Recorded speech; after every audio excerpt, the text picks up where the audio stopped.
os seus dados estão sendo usados para dar golpe e você nem sabe. Mas antes disso tudo eu tenho que me apresentar, né? E eu sou o Deli e esse canal aqui são os meus delírios. Hoje eu vou contar a história de como que eu e os meus amigos caímos num golpe. A gente entrou em contato com a pessoa que recebeu o dinheiro e ela não fazia a mínima ideia do que estava acontecendo, porque quem estava usando os dados dela era outra pessoa.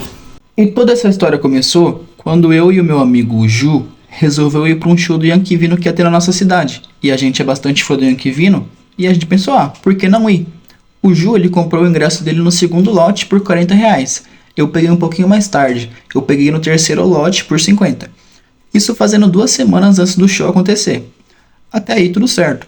E aí chegou o dia do show e o Ju passou na minha casa para me buscar. E ele avisou que tinha chamado o Teus para ir com a gente. E só para contextualizar, o Teus faz faculdade em uma cidade que é 8 horas de viagem de onde a gente mora. Ele tinha chegado na quinta e ia embora no domingo. O show ia acontecer na sexta. E o Teus nem sabe quem que é Yankee Vino. Só que ele queria ir com a gente porque a gente não sabia quanto tempo que a gente ia ficar separado de novo. E ele foi para aproveitar. Só que a gente tinha um problema. O show já tinha esgotado o ingresso e só tava vendendo na portaria. E era mais de R$100 na portaria. Então o Ju, antes de sair de casa, comentou no flyer do evento que estava comprando um convite de terceiro. E nisso, uma moça mandou o DM pra ele dizendo que tava vendendo o ingresso por R$40. A gente pensou, ufas, o Teus não vai precisar pagar R$100 na portaria. O Ju então pediu a chave Pix pra ela. E ela mandou o e-mail do suposto namorado dela. O Teus fez o Pix pro namorado dela e a gente mandou o comprovante pra ela. Porque o acordo era esse. A gente faz o Pix e ela transfere o ingresso pra nós pelo site. Só que assim que a gente mandou o comprovante, ela simplesmente sumiu. Isso era umas 9 horas da noite. A gente tava na casa do Teus esperando ele tomar banho e se arrumar. E a gente pensou, tem que ser muito duro pra você dar um golpe de R$40. Deve ter caído na internet, sei lá. Vamos esperar o Teus terminar de se arrumar que já ela manda. E aí passou 5 minutos, passou 10 minutos, passou 20 minutos, passou meia hora e nada. Nisso o Teus já tava pronto e nada do convite. E a gente começou a ligar pra mina desesperado, mandando mensagem sem parar.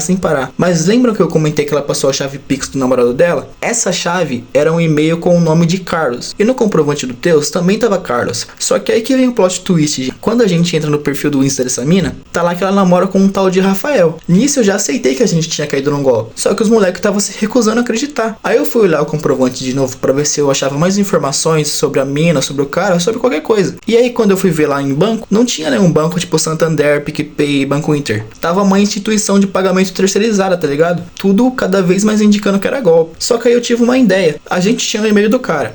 E se a gente mandasse uma mensagem cobrando ele por causa da namorada dele? Daí foi lá e eu mandei. E passou uns 15 minutinhos, ele respondeu. Só que tipo assim, todo perdido, tá ligado? Do que você tá falando? Que ingresso? Que show é esse? E aí eu expliquei, mandei os prints da mina, do comprovante, e ele não respondeu mais. Enfim, já eram umas 11h30 da noite e o Teus decidiu ficar na casa dele. Porque a gente já tinha perdido real aquele ingresso, ele não queria gastar mais R$100 pra pagar na portaria. Porque ele ia ficar no prejuízo de qualquer jeito. E aí beleza, a gente deixou o Teus na casa dele e foi pro show do Yankee Vino.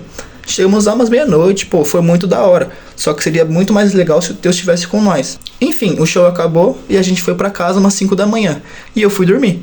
No dia seguinte, depois do show, no sábado, por volta de umas 8 horas da noite, mais ou menos, o Ju me mandou uma mensagem em um grupo que tava nós três, perguntando se o cara já tinha respondido o e-mail. Eu, sinceramente, nem lembrava mais disso. E eu fui conferir e não tinha nada. Passou uns 45 minutos depois disso, e o Carlos respondeu meu e-mail, pedindo meu número pra explicar toda essa história direito, porque por e-mail é ruim de conversar. E ele não fazia a mínima ideia do que tava acontecendo. Enfim, mandei meu número, e ele me piscou, pedindo contexto e os prints. Aí eu mandei print, mandei comprovante e expliquei toda a história do que estava acontecendo. E como a gente já suspeitava, ele não tinha nada a ver. O perfil não era da namorada dele e tinha alguém usando o e-mail dele sem ele saber. Ele explicou que nem mora aqui perto e depois me mostrou um detalhe que a gente não tinha percebido. E no comprovante, o nome tava Carlos Pereira, como se quisesse ser um Carlos Pereira. E daí o Carlos me perguntou se a conta era do banco Pipa. E aí eu falei que não aparecia nem o nome do banco. Então ele disse que uns dias atrás, um cara deu R$40 pra namorada dele criar uma conta nesse banco. Ele suspeita que foi isso. E eu pedi pra ele ficar mais esperto, porque em algum momento no futuro isso pode dar mais dor de cabeça pra ele. E ele me respondeu com algo que me deu uma risada sincera. E por fim a gente ficou sem os R$40 mesmo. Mas me rendeu esse vídeo e fica aí o ensinamento que você não deve passar os seus dados tão facilmente. Esse é o primeiro primeiro vídeo do canal e ele foi feito inteiramente pelo meu celular. Eu tentei extrair o máximo de qualidade na edição e no áudio dentro da medida do possível. E se você gostou, já considera se inscrever e dar um like, que eu quero melhorar a qualidade desse canal e investindo cada vez mais. E eu acho que é isso.